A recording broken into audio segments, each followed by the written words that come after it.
Friends, ನೀವ್ ನೋಡ್ತಾ ಇದ್ದೀರಾ one India Kannada YouTube channel. ನಾನು ರಾಶ್ಮಿ. ಈ ಪಾಕಿಸ್ತಾನದವರು ಒಂದಲ್ಲ ಒಂದು ಖ್ಯಾತೆ ತೆಗಿತಾನೆ ಇರ್ತಾರೆ. ಭಾರತ ಮತ್ತೆ ಪಾಕಿಸ್ತಾನ ನಡುವೆ ಏನೋ ಒಂದು ಜಟಪಟಿ ಯಾವಾಗ್ಲೂ ನಡೀತಾನೆ ಇರುತ್ತೆ. ಇನ್ನು ಪಾಕಿಸ್ತಾನಲ್ಲಿ ನಮ್ಮ ರಾಷ್ಟ್ರಧ್ವಜ ಹಾರಾಡ್ತಾ ಇದೆ. ಪಾಕಿಸ್ತಾನಲ್ಲಿ ರಾಷ್ಟ್ರಧ್ವಜ ಹಾರಾಡೋದಕ್ಕೂ ಪಾಕಿಸ್ತಾನವರು ಖ್ಯಾತೆ ತೆಗಿಯಕ್ಕೂ ಏನ್ ಸಂಬಂಧ ಅಂತ ನೀವ್ ಯೋಚನೆ ಮಾಡ್ತಿರ್ಬೋದು. ಅದರ ಒಂದು ಸ್ಮಾಲ್ ಡೀಟೇಲ್ ಅನ್ನ ಹೇಳ್ತೀನಿ ಕೇಳಿ. ಭಾರತದ ರಾಷ್ಟ್ರಧ್ವಜದಲ್ಲಿ ಕ್ಯಾಮೆರಾ ಇದೆಯಂತೆ. ಹೀಗಂತ ಒಬ್ಬ ಪಾಕಿಸ್ತಾನದವನು ಖ್ಯಾತೆ ತೆಗೆದಿದ್ದಾನೆ. ಅಟ್ಟಾರಿ ಗಡಿಯಲ್ಲಿ ಹಾರಿಸಲಾದ ಭಾರತದ ರಾಷ್ಟ್ರಧ್ವಜದಲ್ಲಿ ಕ್ಯಾಮೆರಾ ಇಟ್ಟಿರಬಹುದು. ಈ ಮೂಲಕ ನಮ್ಮ ನೆಲದ ಮೇಲೆ ಪತ್ತೆದಾರಿಕೆ ನಡೆಸ್ತಾ ಇರಬಹುದು ಅಂತ ಪಾಕಿಸ್ತಾನ ಹೇಳಿದೆ. ಇದಲ್ಲದೆ ಗಡಿ ರಕ್ಷಣಾ ಪಡೆಗೆ ಈ ಕುರಿತು ಕಂಪ್ಲೇಂಟ್ ಅನ್ನು ಕೂಡ ಕೊಟ್ಟಿದ್ದಾರೆ. ಅಬ್ಬಬ್ಬಬ್ಬಾ, ನಮ್ ಪಾಕಿಸ್ತಾನದವರು ಅದೇನ್ ಬುದ್ಧಿವಂತರಪ್ಪ. ನ್ಯಾಷನಲ್ ಫ್ಲಾಗ್ ನಲ್ಲಿ ಕ್ಯಾಮೆರಾ ಇಟ್ಟಿದಾರಂತೆ, ಅದಕ್ಕೆ ಒಂದು ಖ್ಯಾತೆ ತೆಗೆದಿದ್ದಾರೆ. ಇದಕ್ಕೆ ಹೇಳೋದು ಮಾಡಕ್ ಬೇರೆ ಕೆಲ್ಸ ಇಲ್ಲ ಅಂದ್ರೆ ಇಂಥದ್ದನ್ನೇ ಮಾಡ್ಕೊಂಡ್ ಕೂತಿರ್ತಾರೆ ಅಂತ. ಇನ್ನು ಪಾಕಿಸ್ತಾನ ಭಾರತ ನಡುವಿನ ಅಟ್ಟಾರಿ ಗಡಿಯಲ್ಲಿ ಭಾರತ 110 ಮೀಟರ್ ಎತ್ತರದ ಬೃಹತ್ ರಾಷ್ಟ್ರಧ್ವಜವನ್ನ ಹಾರಿಸಿತ್ತು. ಈ ರಾಷ್ಟ್ರಧ್ವಜವನ್ನ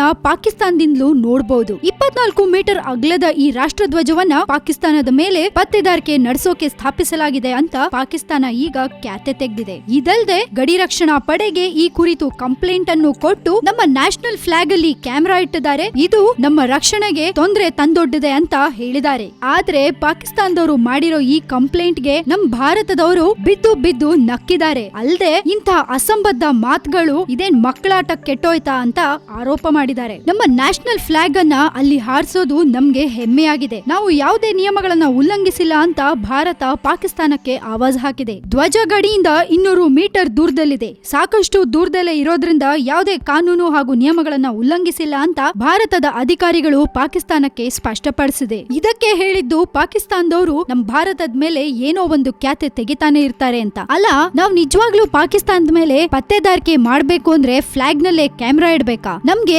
ಬೇಜಾನ್ ದಾರಿಗಳು ಗೊತ್ತು. ಇವ್ರು ನಮ್ಮನ್ನ ಏನ್ ಅನ್ಕೊಂಡ್ಬಿಟ್ಟಿದಾರೋ ಗೊತ್ತಿಲ್ಲ. ಎನಿವೇಸ್, ನಮ್ಮ ನ್ಯಾಷನಲ್ ಫ್ಲಾಗ್ ಈಗ ಪಾಕಿಸ್ತಾನದ ಗಡಿಯಲ್ಲಿ ಹಾರಾಡ್ತಾ ಇದೆ. ಅವ್ರು ಏನೇ ಖ್ಯಾತೆ ತೆಗೆದ್ರು ನಮ್ಮ ಭಾರತ ಡೋಂಟ್ ಕೇರ್. ಇದ್ರ ಬಗ್ಗೆ ನೀವೇನ್ ಹೇಳ್ತೀರಾ? ನಿಮ್ಮ ಕಮೆಂಟ್ಸ್ ಅನ್ನ ನಮ್ಮ ಕಮೆಂಟ್ ಬಾಕ್ಸ್ ನಲ್ಲಿ ನೀವು ಹಾಕಿ ಕಳ್ಸೋದನ್ನ ಮರಿಬೇಡಿ. ಅಂಡ್ ಈ ನಮ್ಮ ವಿಡಿಯೋನ ಲೈಕ್ ಮಾಡಿ, ಶೇರ್ ಮಾಡಿ, ಜೊತೆಗೆ ಇನ್ನಷ್ಟು ನ್ಯೂಸ್ ಅಪ್ಡೇಟ್ಸ್ಗೆ ಸಬ್ಸ್ಕ್ರೈಬ್ ಮಾಡಿ ನಮ್ಮ one India Kannada YouTube channel. Thank you so much.